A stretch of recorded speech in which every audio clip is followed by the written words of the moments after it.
abnormal traffic patterns, but obviously we know that once counties make determinations for evacuation orders, you're going to see people start to get on the road. Non-essential lane closures that reduce capacity throughout the state are being opened to deal with the storm. Fuel is an issue. There's gas stations that have run out of fuel. We in the emergency declaration waived service and truck rates for fuel trucks so that we can increase the capacity of fuel that's being brought in. We're also going to be starting today implementing Florida Highway Patrol escorts for fuel trucks so we can facilitate refueling in critical parts of the state. I mean, there's some parts of the state where you have major lines for gas, cars are lined up. It makes it more difficult for the trucks to get in and replenish the gas supply. So we think those escorts will help with that. We have a lot of fuel in Florida. It's just we have limited capacity to bring it from the port to the gas stations because you can only have so many trucks at one time doing that. And so recognizing that, we've worked with FEMA to get fuel from out of state. So FEMA and Jared have worked with Mississippi, Alabama, and Georgia to waive their service and truck weights so we can facilitate fuel coming in from out of state. And so that is happening as we speak.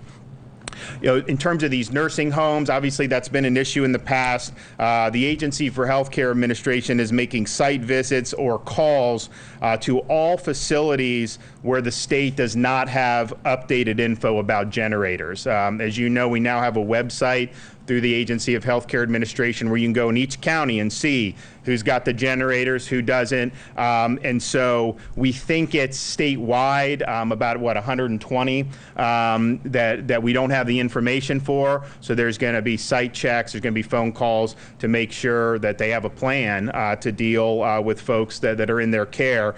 And then once the storm passes, there'll be spot checks done in conjunction with the Department of Health to see where there may be needs after the storm and see who has lost power. The website for the ACA generator is just fl-generator.com. And so we've been putting that out to the local folks in our counties and the emergency offices there so that they have a sense of where they may need to offer assistance. And we encourage everyone to take a look at that. Today, at my direction, Volunteer Florida activated the Florida Disaster Fund, the official private fund established to assist Florida's communities as they respond to and recover during times of emergency or disaster. And to donate, please visit www.volunteerflorida.org or text disaster to 20222 to make a $10 contribution, and we appreciate that. The Florida Fish and Wildlife Conservation Commission is preparing officers and resources for potential deployments in the coming days using a variety of specialized equipment, including shallow draft boats, ATVs, airboats, and four-wheel drive vehicles. Jared has also requested vehicles from the federal government that are able to navigate some potentially flooded streets, and obviously General Eifert is sensitive to that as well. I mean, you're looking at a potentially significant water event, throughout major portions of the state, and so we want resources to be able to navigate that. There have been a number of school closures: Daytona State College, Eastern Florida State College, Indian River State College, Valencia College, Seminole State College, University of Central Florida, Florida Atlantic, Florida Polytechnic, Florida International, and the University of Central Florida have issued closures starting today through Tuesday. The school districts in Martin County and Volusia County have also announced closures for Tuesday, September 3rd. As you know, Monday is Labor Day, so the schools were scheduled to be closed anyways. Our Florida Department of Economic Opportunity is extending the deadline for local governments to submit applications for the $85 million Rebuild Florida Infrastructure Repair Program. And Visit Florida has activated the Expedia Visit Florida hotel accommodation web portal so that if there is evacuation orders, you can get a sense of what would be available in terms of accommodations. We have close to 1 million gallons of water. Jared has requested, I think, another 2 2 million for FEMA. We have almost 2 million meals ready for distribution. Now, we have not necessarily received requests for that yet, but we stand ready to distribute the meals when we can. And the state, and then we're also working with some of the retailers like Publix and Walmart, to make sure that their stocks are reshelved. We do not want them giving the state the water. We want that water going back on the shelves, because a lot of people are preparing, which is good, but obviously the flip side of that is the water's going off the shelf and requires restocking in a quicker fashion. If you want up-to-date information on Hurricane Dorian, please visit floridadisaster.org/info for local media updates and updates as we do. You can do my Twitter account. You can also do the State Emergency Response Twitter account, which is at FLSERT. And the state is also activating a toll-free hotline for Floridians to receive information, and that number is 1-800-342-3557. So this is a major event. We still have some degree of uncertainty, but I think if you look at the different forecasts, you see potential major places in South Florida, potentially going all the way up the coast of Florida. Some forecasts have it going through the center of the state, similar to kind of what Irma did in terms of going up the middle. And you still have some forecasts that say it's going to go across the state and end up in the Gulf of Mexico. So we just got to be prepared for all those circumstances. I think the probabilities of all those are not necessarily equal, but it's much better to be prepared and then not have to face it than to go into one of these things unprepared.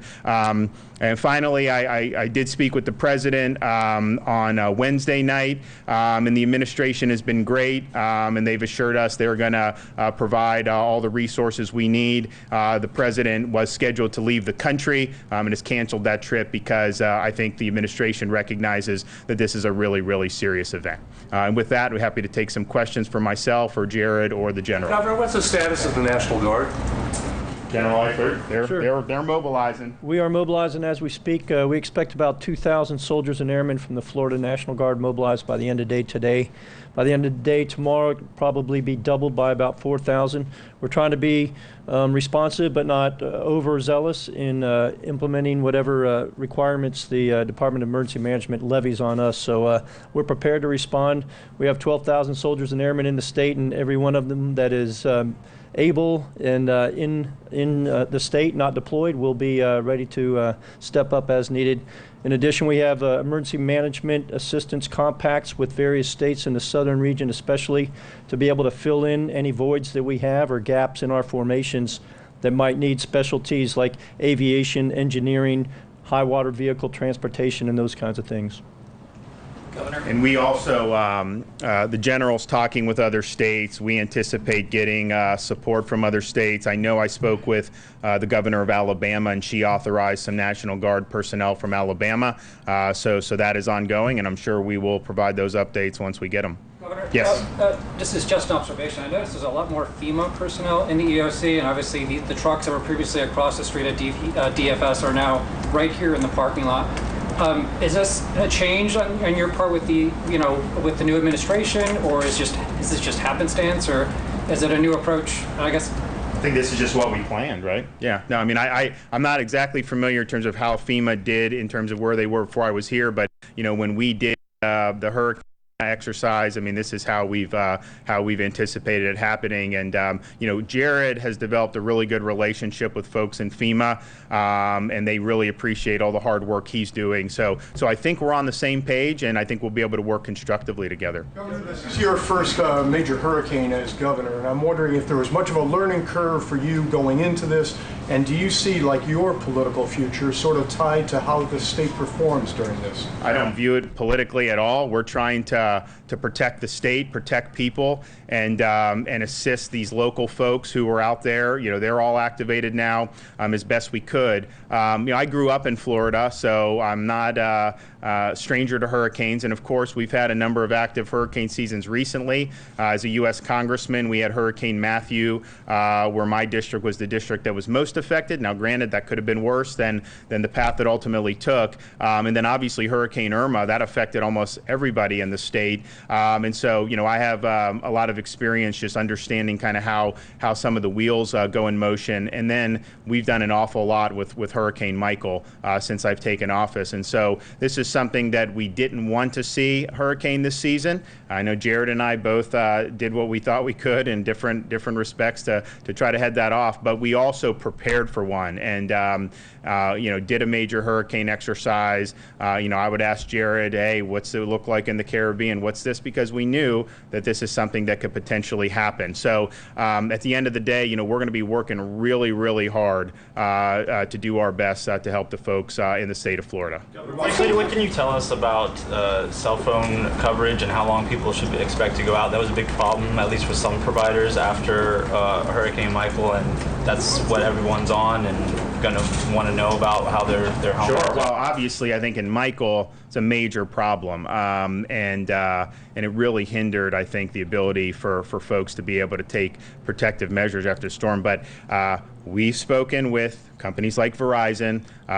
They have a plan. They are implementing the plan. They recognize, the threat from the storm and are taking action. And so that's really, at the end of the day, these are private companies. What we've done, Jared's talked to him, I've talked to him, has said, look, the state really believes that having a plan and being able to take action to restore any lost service as quickly as possible is very important. Helps with the recovery efforts, helps with people whose livelihoods are at stake. And I think they all get that, and I think they recognize some of the problems in the past.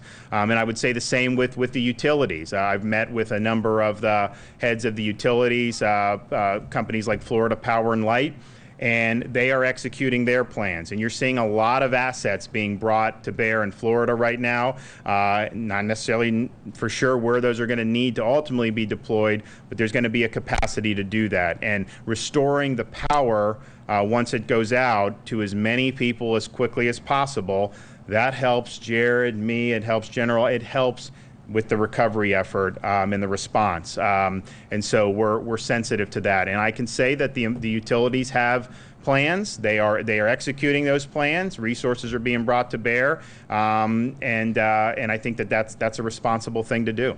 Governor, Facebook has started a new tool for first responders to alert communities in case of emergency. Do you have any idea if the state government or any of the local governments might be using this new tool? I'll let Jared weigh in on that. Governor, thank you. I don't know specifically about the Facebook new tool, but I know we're constantly using social media, all different aspects of social media, all different ways of communication. But I can get back to you specifically on the Facebook issue.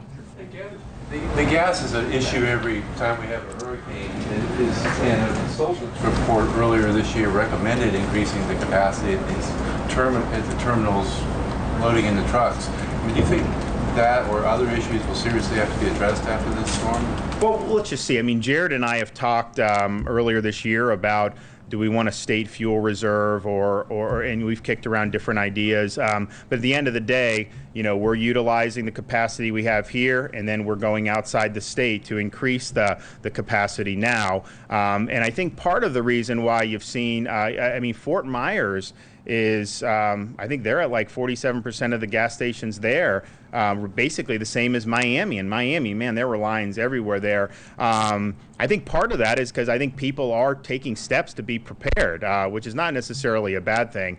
So we're doing all we can on the fuel. I understand it's something that's very sensitive to me because I remember running around with these hurricanes throughout my life, and that's something that people really want to see there. So the FHP is going to be escorting some of that fuel very shortly, and we hope that makes a positive impact. What about people in tiny homes and tents in North Florida? I know that All right, you're looking live at the Emergency Operations Center in Tallahassee, where Governor Ron DeSantis is right now wrapping up a news conference. He will do this many times throughout the course of the next several days to let people know about the state response to Hurricane Dorian. A couple of things really stick out. A lot of the information had to do with the East Coast, which of course is where this storm is expected to hit first. But a couple of things stood out, including what he just said about gasoline.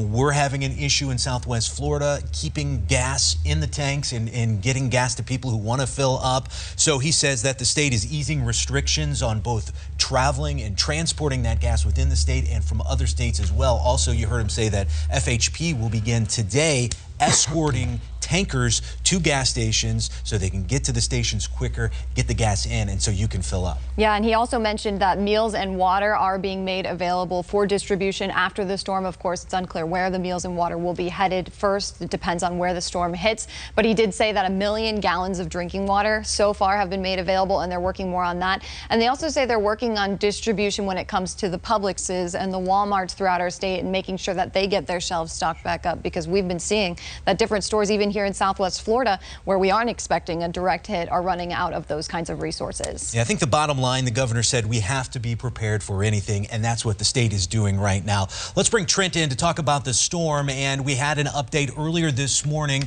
on the storm. Can you tell us the very newest information? Yeah, the 8 o'clock intermediate advisory came in from the National Hurricane Center that does not update the forecast track, as those full packages come in at 5, 11, and then 5 and 11 tonight, 4 times a day. What it does update is wind speed, location, and the storm is still moving off to the northwest at about 12 miles per hour. Parts of the southeastern Bahamas remain under a hurricane watch. Now, with this storm, as it continues the next couple of days, it is going to make a very, very scary approach to areas around Abaco and Grand Bahama. It's still about 700 miles away from the Dade, Broward, and Palm Beach County coastline, and I am glad to hear that South Florida, East and West Coast are preparing. I've never been so happy to wait in the line at the gas station yesterday, as people are continuing to watch the storm. They're taking it seriously. It is a Cat 2. If you have missed it here throughout the morning, the latest advisory, the forecast track from the National Hurricane Center, still has this as a Category 4 hurricane as it begins marching towards the state. Now, a lot of uncertainty from Monday through Wednesday in this forecast track as the steering currents break down. What that means is Dorian is expected to slow down. So if it indeed does make a landfall here in Florida and is slow, that is just going to prolong the damaging wind, the heavy rainfall, and the storm surge for parts of the East Coast. So this is something we're going to have to watch. When steering currents break down with hurricanes, things get a little tricky as the movement becomes a little erratic at times. The good news is the computer models have been coming into a little bit better agreement. We're going to see if that trend continues here throughout the day. We're going to have updates, of course, on our website, fox4now.com. Make sure to download that Storm Shield weather app. And Derek and Cindy will be back in later on today. We're on top of it here. Latest or next advisory again comes up at 11 o'clock. Thank you for joining us. For now, we're going to send it over to commercial break. This is a special report.